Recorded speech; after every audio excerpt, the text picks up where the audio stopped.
Hey everyone, ErikOnPaper here, and I'm Erik, and today we're going to be drawing the Hobgoblin from a hypothetical Sam Raimi Spider-Man 5.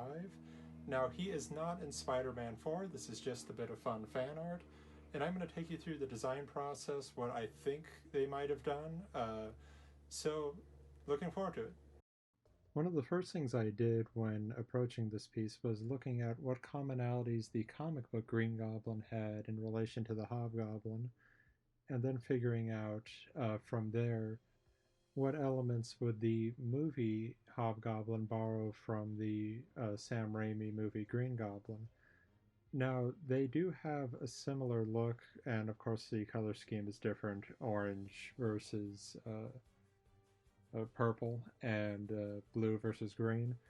Now, in the comic story, which would most likely be the film story, the Hobgoblin borrowed a lot of the Green Goblin's tech and just modified it.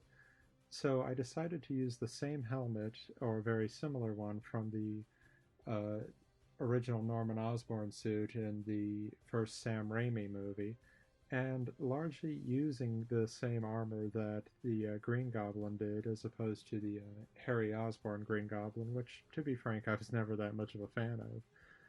And looking at the Hobgoblin's design, we can see that the arms and legs were exposed and looked similar to me to the comic book Green Goblin. So therefore, I decided to give the Raimi-Verse Hobgoblin, if you will, the same armor. But in differentiating the look, I wanted to give him the gloves and the boots and the tunic and cape, if you will, of the Hobgoblin, and also to keep the hood shape. The comic book Green Goblin had this pointed kind of hat, looked a little bit mischievous in its own way. So I wanted to keep the Hobgoblin's hood intact. So I have a lot of fun inking and really wanted to render this piece and give it more of the horror elements and make the Hobgoblin truly frightening. Having the lighting source come in from the right, I go in with microns just to get the detailing and texture in there, but when inking mechanical pieces, I now actually prefer to use a quill for the majority of the line work. It still has the possibility of giving a relatively straight line, but giving it more life than just a flat micron line. Now, a question I get asked all the time is, will there be a Spider-Man 5, or 6 even? And my answer to that is, I do not know. I would think it's a lot of fun. I would like there to be, if the reception is good and people enjoy the film, and also we have a good time making the movie, because that's important as well. Hobgoblin would definitely be a character I would consider for a possible sequel, but that's all just hypothetical. We need to film the fourth movie in the first place. I think the first time I saw the Hobgoblin was probably in Marvel would release these CD collections of comic books and comic book compilations, and they would have these Stan Lee introductions, and this was in the '90s, but I remember reading the stories which the Hobgoblin appears, and actually, if memory serves correctly, they had some of the actors from the animated show come in and do the voices of of course, the various characters. And then I remember seeing Hobgoblin on the animated show, and overall, I know that Green Goblin is way more important to Spider-Man's story and mythology, and is a more iconic villain. But I was a weird kid who grew up preferring the Hobgoblin. I still am kind of a weird kid, but yeah. So another touch I added was giving him more of the shredded gauntlets as opposed to the much cleaner versions that we see. To me, it just feels more threatening and more filmically correct if we were to make this costume. And I know that the shredded, torn up look is more of the Demogoblin's thing, but there's nothing wrong with jumping in just a little bit. And instead of filling in the entire cape as black, I just go in and add a bunch of texturing and line work and detailing.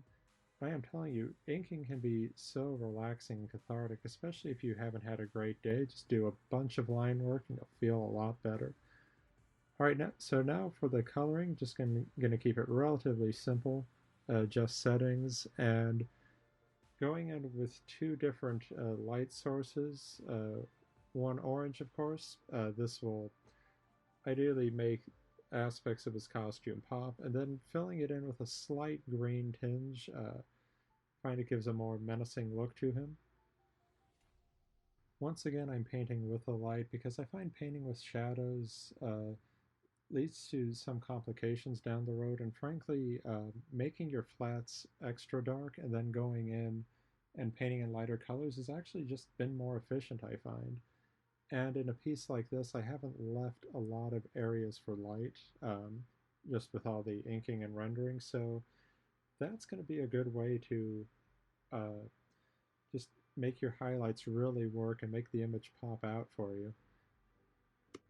And another thing, too, I wanted to mention is that I've been keeping a running list of requests that people have made, characters that they want to see drawn on this channel or have me discuss with the upcoming movie, as well as additional commission work and things like that. I'm working on two different comic short stories now, as well as writing for another company.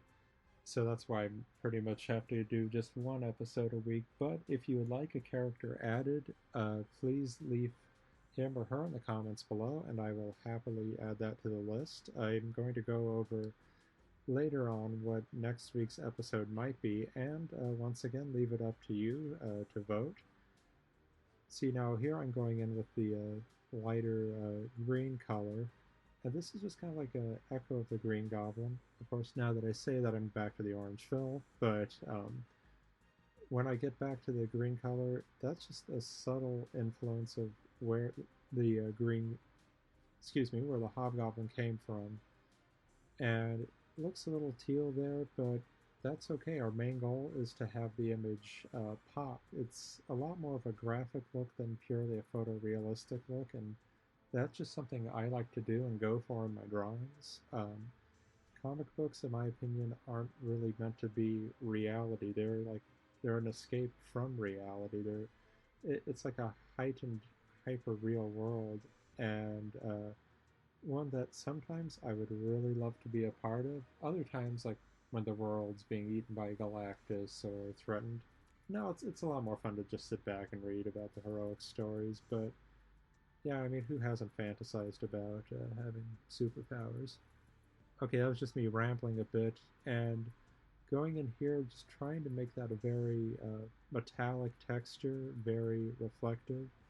And here the blue slash green is really doing a good job, in my opinion, reminding us of the old goblin, and then making the pumpkin a much softer metal, kind of like his limbs and also his mask. But the most important part of any drawing is rendering the eyes.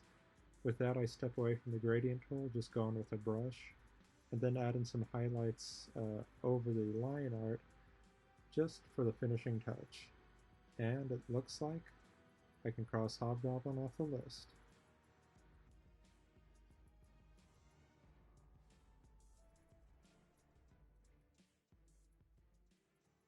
Well, I had a lot of fun with this guy, especially inking him and getting all the more horror texture elements in there.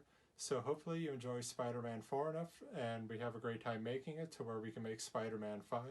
But now, next week's episode of Spider-Man content, looking at it, I have the PlayStation 4 Spider-Man. I have a request to do an Electro redesign either in the Raimi-Verse or just a modern update.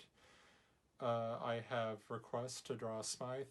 Spoiler alert, this is what he looks like. Kingpin. I have some requests for Stiltman, but we're still finalizing his design and I don't want to mislead anybody. I have a request also to draw Kurt Connors transforming into a lizard, which I'd really love to do that one too. And also a special mystery Spider-Man 4 character that I have not discussed. He has not been brought up anywhere. So I'm going to let you vote for what you guys want to see, and I'm looking forward to drawing it for you. So keep telling your stories.